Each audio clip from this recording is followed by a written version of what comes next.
Good morning, y'all. Thank you for joining me for some real talk from the heart this morning.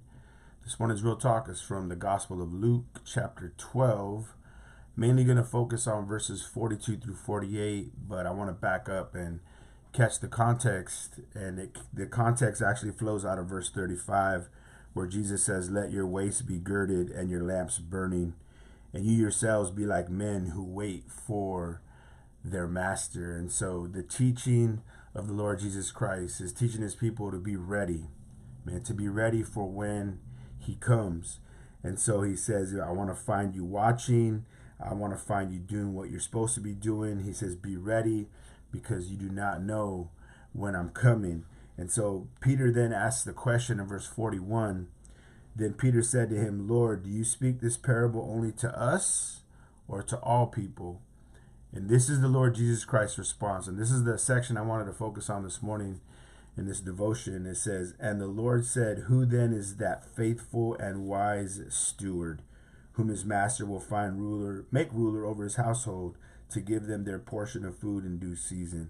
So the issue of faithfulness and living wise. He says, "Truly I say to you that he will make him ruler over all that he has." Verse 45, "If that servant says in his heart," notice that, in his heart, it's a heart issue, a matter of the heart, "My master is delaying his coming," and begins to beat the male and female servants and to eat and drink and be drunk, the master of that servant will come on a day when he is not looking for him, which means he's not living the way he's supposed to. Right? We, as the servants of God, are to be looking to our master, waiting for our master. We're to spend every day, living in intimate love with him. And that means, or includes, I should say, looking for him. Looking for him. He's the focus of our life. He says he's going to come on a day when he is not looking for him, at an hour when he is not aware. He's just living numb, right? He's distracted, probably intoxicated because he's getting drunk. He's not aware. You ain't aware, right? You are not aware when you are intoxicated. "And will cut him in two and appoint him his portion with the unbelievers." Another translation I remember reading, it says with the hypocrites, right? Why? Because he's living two-faced. Verse 47, "And that servant who knew his master's will," so he knew his master's will, "and did not prepare himself or do according to his will, shall be beaten with many stripes." Verse 48, "But he who did not know, yet committed these things deserving of stripes, shall be beaten with few. For everyone to whom much is given, from him much will be required." So the privilege of serving the master comes with responsibilities. That's the point. Listen, "And to whom much has been committed, of him they will ask the more."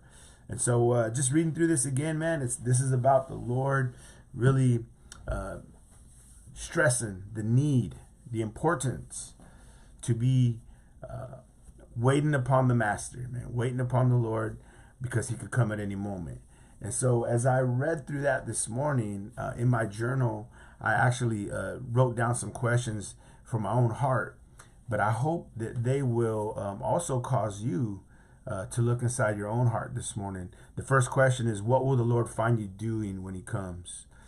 When the Lord comes, what will he find you? What will he find you doing when he comes? The second question is, will he find you living faithful and wise? Will he find you living faithful and wise? Will he find you doing what you're supposed to be doing? Right? As that steward. A steward is someone who's been entrusted with something, right? Another translation says house manager. Will he find you doing what you're supposed to be doing as his servant? Will he find you living a compromising lifestyle? Here it says, because the master delayed, he began to mistreat people, began to get drunk. Right?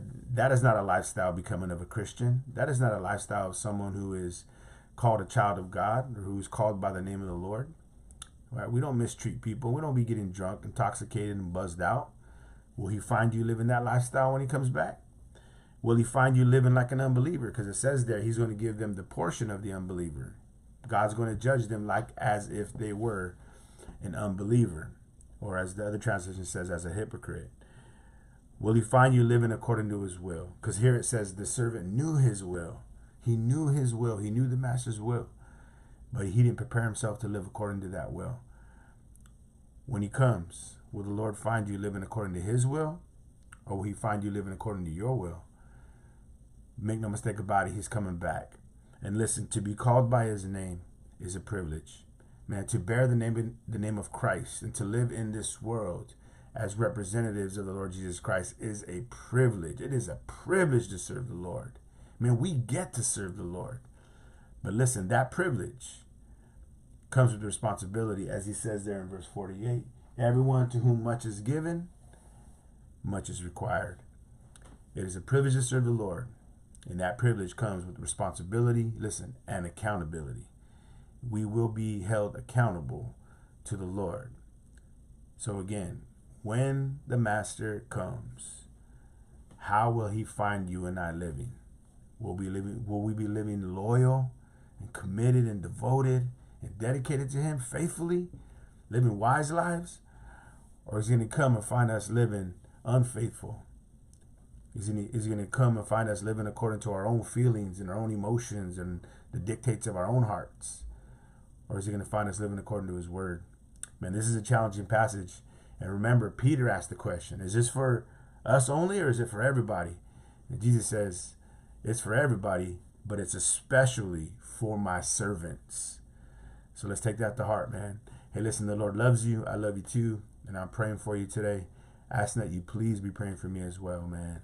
I salute you in the mighty name of the Lord Jesus Christ, man. Have a blessed day in his mighty name.